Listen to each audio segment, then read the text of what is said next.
Pour la protection intégrée PPI, œuvrant pour la promotion de la paix et la protection des défenseurs des droits humains. Aujourd'hui, nous allons parler des problèmes fiscaux que connaissent les médias de la province du Sud Kivu et ceux de l'Est de la République démocratique du Congo en général. Comme vous le savez, plusieurs médias font face aux problèmes de surtaxation et cela les conduit dans des sérieuses difficultés de fonctionnement. Et pour en parler, nous recevons aujourd'hui Madame Judith Assina qui est la directrice de la radio Suven, une radio communautaire émettant depuis la ville de Bukavu. Bonjour et bienvenue Madame Judith. Merci beaucoup, bonjour à toutes les auditrices et auditeurs. Comme vous avez dit, je suis Judith Assina, directrice de la radio Suven. À la présentation, je suis Frédéric Bagalwa. Comme je le disais tantôt, les médias de la ville de Bukavu, ceux du Sud Kivu et de tous les pays en général, font face à plusieurs difficultés fiscales. Ces difficultés les conduisent souvent à des fermetures, d'autres sont menacées de fermetures et très souvent c'est par là que profitent certaines autorités qui se sentent critiquées ou touchés par les thématiques abordées par les médias et cela conduit souvent, comme j'ai à le dire, à des menaces et c'est un sérieux problème. Avec Judith Assina, directrice de la radio Suven, une radio communautaire connue dans la ville de Bukavu et dans la province du Sud Kivu pour ses opinions et son regard critique vers la gouvernance, mais aussi pour accorder la parole aux plus démunis au sein de la communauté. La radio Suven, Madame Judith, n'est pas épargnée de cette situation, je suppose. Non, pas du tout. Pas plus tard qu'il y a le mois de juin, mai ou juin, nous venons de subir un scellage de la DGRAD, la Direction Générale d'Assises domaniales, parce qu'on n'avait pas payé certaines taxes. Il a fallu qu'on descende sur terrain, à la DGRAD même, pour qu'on aille signer des notes d'engagement. Donc vous comprenez tout de suite que vous signez des notes d'engagement pour l'argent que vous n'avez pas. Et au-delà de tout, quand vous n'avez pas payé des taxes, je vais vous dire qu'il y a des pénalités qui s'en suivent. Et les pénalités, selon la loi, c'est de 200 à 300%. Et quand vous allez à la DGRAD faire voir aux autorités de ces services d'assiette que vous êtes une radio communautaire et que même la province dans laquelle vous vous trouvez ne vous permet pas de réunir tous ces montants. Vous savez, la question qu'on vous pose, est-ce que vous n'avez pas étudié les marchés? Alors, la question que moi je me suis toujours posée, est-ce que la radio c'est un marché ou bien c'est un magasin? Est-ce que nous vendons comme si nous vendons nos services comme s'il s'agissait d'un hôtel, comme s'il s'agissait d'un hôpital, je ne sais pas. Nous sommes des radios et des surcroît des radios communautaires.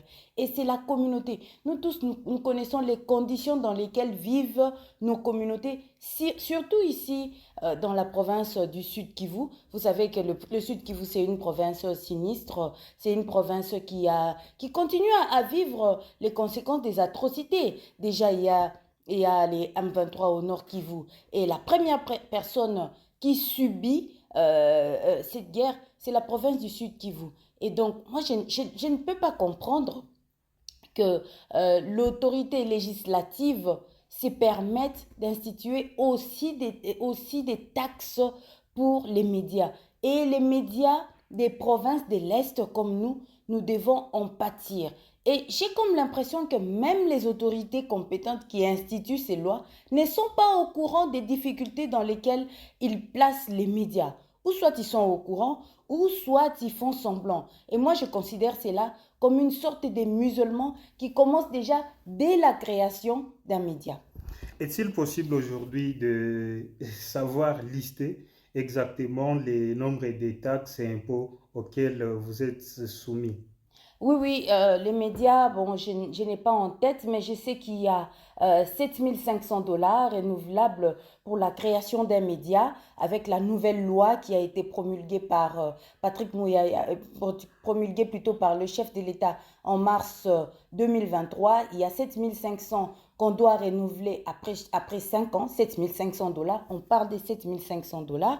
Et nous avons la redevance annuelle qui coûte 500 $. Nous avons le contrôle technique qui varie, mais en tout cas dans notre radio, c'est généralement 500 $. Nous avons pour certains médias l'ANER qui vient aussi solliciter des taxes. Nous avons la Caisse nationale des sécurités sociales à qui nous devons payer, nous devons nous affilier. Nous avons la taxe de la culture et art, c'est-à-dire vous faites passer les musiques locales, les chansons, les musiques congolaises, vous devez payer ces taxes. Et moi j'ai toujours déploré ces Une taxes. sous-forme de musulman de la promotion de la culture locale. En fait, c'est tout à fait ça.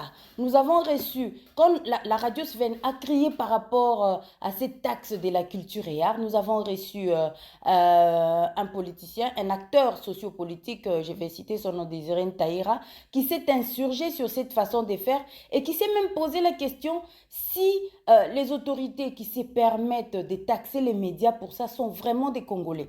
Parce qu'en fait, nous faisons la promotion gratuite de la musique locale, nous, dans la radio Sven, et qu'on vienne nous taxer pour avoir fait passer la musique locale dans nos médias, ça doit quand même faire réfléchir.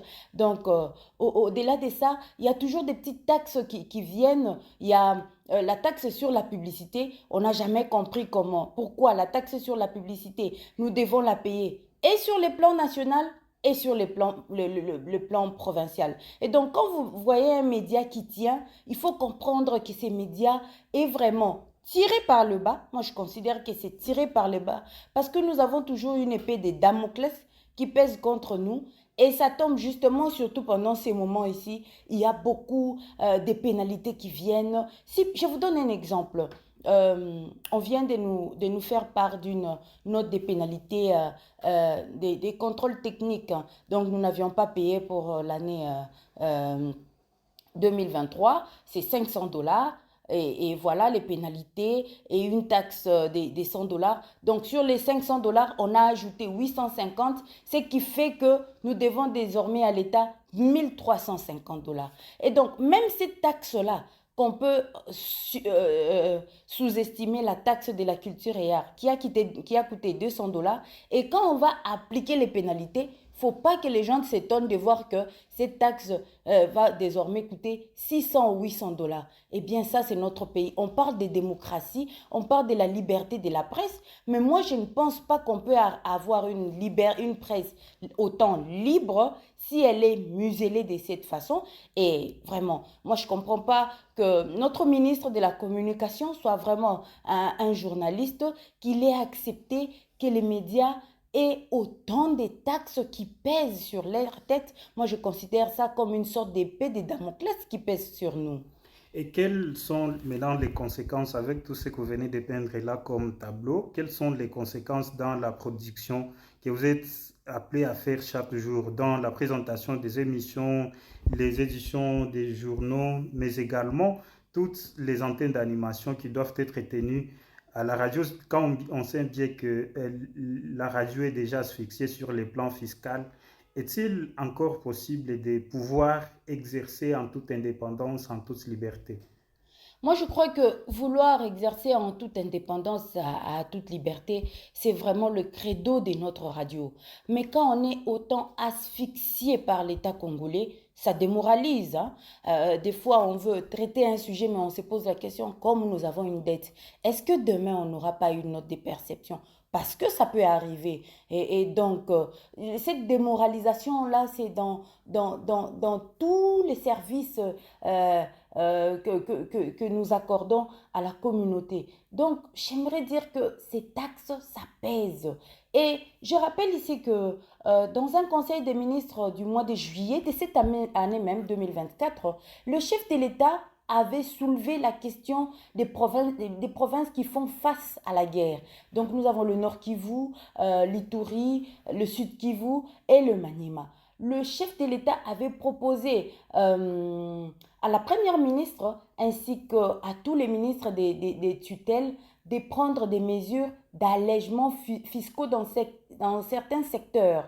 Alors, parmi les secteurs que le chef de l'État a proposé à la première ministre, il n'y avait pas les secteurs des médias. C'est pour ça, moi, j'ai toujours demandé, j'ai toujours proposé dans toutes les rencontres qu'on fasse des plaidoyers, que nous, les médias, fassions des plaidoyers pour que parmi ces secteurs-là qui vont subir ces allègements fiscaux, que la presse du Sud Kivu en fasse également partie. Parce que ce que nous subissons, c'est vraiment invivable. Même si vous avez un partenaire qui vous soutient, je ne sais pas si ce partenaire-là va accepter de financer pareille fiscalité. Et avec cette situation, Madame Judith, c'est souvent les médias sont menacés de fermeture, sont scellés, sont soumis à des pénalités ou à des sanctions de toute nature. Je rappelle, vous avez ici fait allusion à la taxe que même l'ANR ferait payer à certains médias. Y a-t-il moyen d'établir les liens entre les menaces de fermeture, les menaces d'arrestation que vous subissez en tant que professionnel des médias, responsable des médias, et cette situation de fiscalité en République démocratique du Congo? Oui, c'est déjà, moi je parle toujours des musulmans. C'est une sorte de musulmans de la presse qui commence déjà depuis la création. Parce que depuis la création, on t'exige beaucoup de documents. On ne sait pas exactement quels sont les documents qui sont exigés. On vous dit, il faut d'abord commencer par le CESAC, mais la division des communications et médias va vous dire, non, non, il faut d'abord commencer par moi. Et l'ANER va vous dire, non, non, il faut d'abord commencer par moi parce que moi, je suis le renseignement. On ne sait jamais quelle sorte de médias vous voulez créer. Et je vais vous surprendre. L'année dernière, nous avons été convoqués par l'autorité de régulation des postes et des télécommunications qui nous a soumis la nouvelle loi euh, sur les postes et les télécommunications. C'est une loi de 2020. Là, vous faites allusion à l'ARPTC. À l'ARPTC, oui, oui, qui gère les médias, qui est géré en fait par la présidence de la République, qui nous a soumis la loi et qui a dit que toutes les entreprises devraient être commerciales. Et à l'ARPTC, on m'a même dit, pourquoi Vodacom, excusez-moi, je ne fais pas la publicité de Vodacom, mais je répète juste l'exemple qu'on m'a donné là-bas, pourquoi Vodacom doit payer autant, mais pas les médias. Donc, on m'a fait sortir des lois. C'est bien inscrit, je n'ai plus cette loi en tête, mais j'avais écrit. Si vous voulez, je peux vous les envoyer après. Donc, c'est bien inscrit dans cette loi que tous ceux qui utilisent les télécommunications, les fréquences de l'État doivent être commerciales. Donc, nous avons même des lois qui se contredisent. Au moment où notre loi sur la presse précise bien qu'il y a des médias communautaires, des médias commerciaux, mais dans cette loi sur l'éthique, sur les nouvelles l'éthique, on dit que toutes les entreprises qui utilisent les fréquences, donc Vodacom, les médias, tous, nous devons être commerciales. Comment on peut comprendre que pour les mêmes secteurs, il y a des taxes qui se contredisent? Vendre vos informations. Bien sûr, il faut désormais vendre nos informations. Et vous comprenez, avec ça, comment nous pouvons être des médias objectifs. Comment une femme qui vend des tomates et qui se sent harcelée peut venir dénoncer à la radio s'il faut qu'on applique à la lettre ces lois. Donc, toute personne qui passe dans nos médias devrait en principe payer. Et ça, ce n'est pas juste dans un pays de démocratie. Il n'y a pas de démocratie sans presse indépendante quand même. Et quel est le niveau de dialogue entre les responsables des médias et les autorités? Là, vous avez parlé tantôt de la RPTC, du CESAC, la division des communications et toutes les autorités des tutelles. Comment avez-vous un cadre dans lequel vous vous retrouvez, vous échangez autour de toutes ces questions? Bien sûr, on échange beaucoup avec l'Union nationale de la presse du Congo. Il y a des échanges qui se font avec les réseaux des radios communautaires. Il y a des échanges qui se font autour de la question des taxes et même avec l'Association des femmes des médias. Quand on se rencontre, il y a des échanges qui se font autour de cette question de la taxation. D'ailleurs, avec le RATECO, nous sommes avancés. Nous allons bientôt commencer des rencontres autour de cette question de la taxation. Et il y a même les états généraux de la presse qui seront organisés bientôt du vendredi au samedi, ici à Bukavu, où nous allons soulever cette question-là pour que les médias ne puissent pas disparaître. Parce que si le Sud Kivu n'a pas de médias, moi je vous assure, c'est une honte pour le Sud Kivu. Regardez les médias. On dit qu'il ne faut pas comparer, mais je crois que des fois il faut comparer.